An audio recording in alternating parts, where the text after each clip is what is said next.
आप सब जानते हो। किस किस के बीच में युद्ध हुआ? महाराणा प्रताप और अकबर के बीच।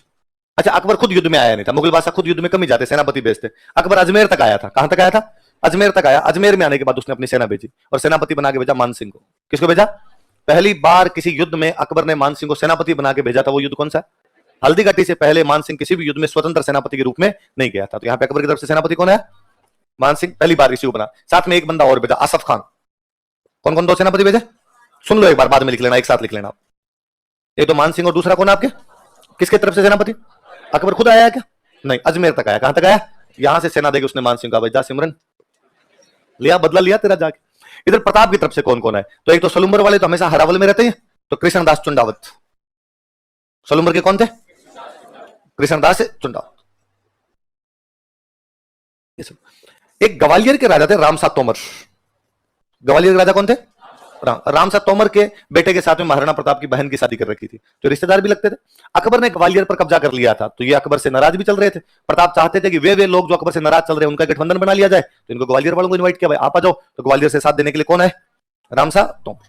मैंने बताया था कि मुगल जब भारत में आए थे तब भारत में राज था अफगानों का, और अफगानों का राज खत्म करके मुगल भारत में स्टैब्लिश हुए, इसलिए अफगान हमेशा मुगलों के खिलाफ रहे। और अफगानों को जब भी पता चलता कि कोई भी मुगलों के खिलाफ लड़ रहा है उसका साथ देने के लिए चले जाते। हम पढ़ रहे थे खानवा युद्ध में जब संगा बाबर से लड़ रहा है, तो महमूद लोधी और हसन खान मेवाती दोनों अफगान है, और दोनों किसकी तरफ से लड़ रहे थे? संगा। इस बार अफगानों की सेना लेके आया हाकिम खान सूर। कौन है? और वास्तव में बंदे का नाम सूर नहीं था, बंदा खुद सूरवीर था। उसने कहा मारना पड़ता होगा, आगे आगे खड़ा करो मुझे। ये कृष्णदास जी कहां खड़े होते हैं तुम्हारे रावल में, साथ में मुझे बराबरी खड़ा कर दो, मैं बताऊंगा मुगलों को क्या करना है। बस उसमें गजब लड़ा था हाकिम खान सूर। तो हाकिम खान सूर किसकी सेना लेके? अफगानों। कौन सेना लेके? तो अफगान सेना का नेतृत्व कौन कर रहे थे? हाकिम खान सूर। ऐसे एक बंदे थे राणा पुंजा। कौन थे?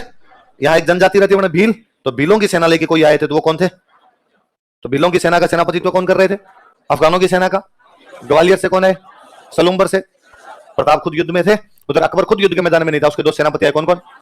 मानसिंह और आसफ खान। और मानसिंह को पहली बार इसी युद्ध में सेनापति बनाया गया था, तो पहली बार स्वतंत्र सेनापति, फर्स्ट टाइम इंडिपेंडेंट कमांडर यदि मानसिंह किसी युद्ध में बना था तो कौन सा युद्ध है? ये हल्दी घाटी वास्तव में दर्रा है। दर्रा समझते हो? पहाड़ों के बीच की जो जगह होती है उसको क्या बोलते हैं? दर्रा। एक तरफ एक पहाड़ियां, जिन पहाड़ियों का नाम है गोगुंदा। कौन सी पहाड़ियां? एक तरफ एक पहाड़ियां जिनका नाम है खमनोर। कौन सी पहाड़ियां? गोगुंदा और खमनोर की पहाड़ियों के बीच का दर्रा है, एक बीच का पास है, उस पास का जो नाम था वो नाम क्या था? हल्दी। प्रताप ये जानते थे कि मुगलों की सेना बड़ी है और अपनी सेना कम है, इसलिए पहाड़ों में यदि युद्ध लड़ेंगे ज्यादा ठीक रहेगा, तो इन्होंने इन पहाड़ों के इधर साइड वाले दर्रे में अपनी सेना लगाई। दर्रे में मुगलों की पूरी सेना एक साथ कभी भी घुस नहीं पाएगी, जितने जितने फौजी आएंगे अपने इधर सही रहेंगे एकदम। जैसे मुगलों की सेना इस दर्रे के अंदर घुसती है, आगे मेवाड़ वाले तैयार खड़े थे, तो शुरुआती हमला बहुत भयंकर हमला था मेवाड़ की तरफ से। मुगलों की तरफ से एक इतिहासकार इस युद्ध में खुद आया हुआ था, बदायूनी। कौन आया था? बदायूनी मुगलों के दरबार का एक इतिहासकार है, युद्ध में एज ए सैनिक भाग ले रहा था, सोल्जर ग्रुप में आया हुआ था। बदायूनी लिखता है कि मेवाड़ का शुरुआती हमला इतना तेज था कि हम बनास नदी के पास 16 किलोमीटर वापस भागे थे। कौन सी नदी के पास में? आगे आप पढ़ोगे खमनोर की पहाड़ियों से एक नदी निकलती है अपने बनास, कि इतना तेज हमला किया था कि हम बनास नदी के पास में को 16 किलोमीटर भागते हुए पीछे की तरफ गए थे। अब जब मुगलों की सेना भागने लगी, वापस भागने लगी, तो मुगलों की सेना में पीछे एक सैनिक खड़ा था बेचारा, मिहत्तर खां। क्या नाम था? मिहत्तर का नाम का सैनिक था। और उसको लगा कि यार आगे वाले तो भाग रहे, वापस आ रहे, तो उसको यूं अजीब लगा कि यार अपनी सेना तो भाग रही है, लड़ी नहीं रही अपनी सेना तो, और मेवाड़ वाले उनके पीछे भागते हुए आ रहे हैं। तो उस मिहत्तर खां ने जोर जोर से चिल्लाना शुरू किया पीछे, कह रहे भागो मत, अकबर खुद आ रहा है, अकबर खुद आ रहा है। अकबर अजमेर तो बैठा ही था, तो उसने कहा अभी सूचना ये कि अकबर खुद सेना लेके आ रहा है और बड़ी सेना आ रही है, इसलिए लड़ो तो सही। तो सैनिकों में थोड़ा जोश आया कि अकबर और सेना लेके आ रहा है, थोड़ा लड़ लेते हैं। डर लगा कि अकबर खुद आ रहा है, पता लगा भाग गए तो आगे सूंट देगा वो, तो बाद में सैनिक यहाँ पे आके लड़ने लगे थोड़ा बहुत। अब जब मुगलों की सेना वापस भागी दर्रे से, तो ये मेवाड़ वाले पीछे भागे, इधर मैदान आ गए, दर्रा जैसे क्रॉस करते मैदान आ जाएगा, तो बाद में लड़ाई मैदान के अंदर होने लगी। इधर मुगल खड़े, इधर सामने मेवाड़ वाले खड़े। आमने सामने जब लड़ाई चल रही थी, तो मानसिंह एक हाथी पे बैठ के लड़ रहा था, उस हाथी का नाम था मर्दाना। क्या नाम था? मर्दाना। प्रताप ने जब देखा कि यार मानसिंह बीचों बीच हाथी पे खड़ा हुआ निर्देश दे रहा है, ये करो वो करो, तो प्रताप को बड़ा गुस्सा है। और प्रताप को लगा ये ठीक है, आमेर वालों से मेरी लड़ाई है नहीं, मेरी लड़ाई तो किससे है? मुगलों से। पर ये आमेर वाले कभी बाप बेटे समझाने आ जाते हैं, इस बार बेटा सेनापति बन के हो रहा है और बीच में निर्देश और दे रहा है, तो उसे गुस्सा है यार। प्रताप के घोड़े का नाम क्या था? चेतक। तो प्रताप ने अपने चेतक को उधर मर्दाना की तरफ दौड़ाया, हाथी की तरफ दौड़ाया। कौन सी हाथी पे बैठा हुआ था? चेतक बड़ा समझदार घोड़ा था। कहते चेतक एकदम मर्दाना के पास पहुंचता है, हालांकि मानसिंह ने चारों तरफ सिक्योरिटी लगा रखी थी, प्रताप उनको काट पीट के पास ही पहुंच गया एकदम। और चेतक ने अपने अगले दोनों पैर हाथी की सूंड पे लगा दी, मतलब अपने पिछले दोनों पैरों पे खड़ा हो गया, सीधा सीधा एकदम यूं। ज्यादातर लोग आप वो कहानी जानते हैं कि प्रताप अपना भला फेंकते हैं, और मानसिंह अच्छा सेनापति था, वो होदे में बैठ जाता है, होदा होता है वो, तो उस होदे में बैठ गया तो भला तो उसके ऊपर से निकल गया। पर मानसिंह अच्छा सेनापति था। मानसिंह ने अपने हाथी की जो सूंड थी उसमें पहले से एक चाकू सेट कर रखा था, चाकू लगा रहा था। तो चेतक जब पैर वापस उतार रहा था तो अगले दोनों खुर कट गए। उसके वहीं पैर वहीं रह गया, आगे आगे से पैर वाला हिस्सा वहीं रह गया। अब वो चेतक ने नीचे कदम तो रख लिया, पर चेतक मूव नहीं करे, अब हिल नहीं पाए, इधर उधर हिल ही नहीं पाए। प्रताप को लगा घोड़ा अब तक सरपट दौड़ रहा था, अचानक घोड़े की क्या हो गया, उनके नीचे नजर गई तो देखा कि उसके दोनों पैर ही कट गए, आगे वाले खुद दोनों निकले, बिना खुद तो बेचारा घोड़ा कैसे चले। तो उन्होंने जैसे तैसे करके घोड़े को वहां से वापस खींचा, आसपास वालों काट पीट के वहां से बाहर निकले, यार घोड़ा बेचारा मरने वाला, इसको तो बाहर लेके चले आपने। मैंने बताया था कि मेवाड़ का राणा किसी भी कारण से युद्ध के मैदान से बाहर निकलता, उसकी जगह कोई ना कोई सादड़ी का झाला लड़ता। जब सांगा बाहर निकले थे तब सादड़ी का झाला अज्जा था, इस बार जब चेतक की वजह से प्रताप को बाहर जाना पड़ा तो यहाँ पे थे झाला बिदा। कौन थे? इन्हीं का एक नाम और पड़ते हम, झाला मान सिंह, तो कई बार इनका नाम झाला मान मिल जाता है, तो झाला बिदा का दो या क्या का दो, झाला मान का दो। तो प्रताप तो बाहर चले गए और झाला बिदा या झाला मान ने युद्ध का क्या क्या नेतृत्व, तो बाहर तो क्या गए, उससे बाहर निकलते आगे चेतक मर ही गया था, तो वहीं पास में उसकी छतरी बनी हुई बलीचा, छतरी कहां बनी हुई चेतक की। पर तब तक मुगलों को भयंकर भयंकर नुकसान हो चुका था, मुगल जैसे तैसे अपनी जान बचा के भागते ही यहां से गोगुंदा चले जाते हैं। कहां चले जाते हैं? मैंने बताया था गोगुंदा और इन पहाड़ियों के बीच का सा दर रहा था, तो बाद में कहां चले जाते हैं वो, कहते गोगुंदा में जाने के बाद में भी मुगलों को इतना डर था प्रताप का कि उन्हें लगा कि मेवाड़ वाले पीछा करेंगे और पीछा करके मारेंगे अपने को। तो गोगुंदा में जब रात को सोए उससे पहले चारों तरफ दीवार बनाई कि रात को कोई मेवाड़ वाला अटैक करके मार नहीं दे, और पूरी रात को पहरेदारी कर करके वैसे टाइम पास किया अपना। अगले दिन फिर अजमेर की तरफ इधर रवाना शुरू हुआ। अकबर कहां तक बैठा हुआ था? अजमेर तक। तो बदायूं वापस लिखता है कि गोगुंदा से अजमेर आने में हमारी हालत खराब कर दी थी। जून का महीना, राजस्थान की तपती हुई गर्मी, उन पहाड़ों के गांवों से चलना वैसे भी दूभर हो रखा था, बीच बीच में भीलों के गांव थे, भील जब तक हम पर आक्रमण कर दिया करते।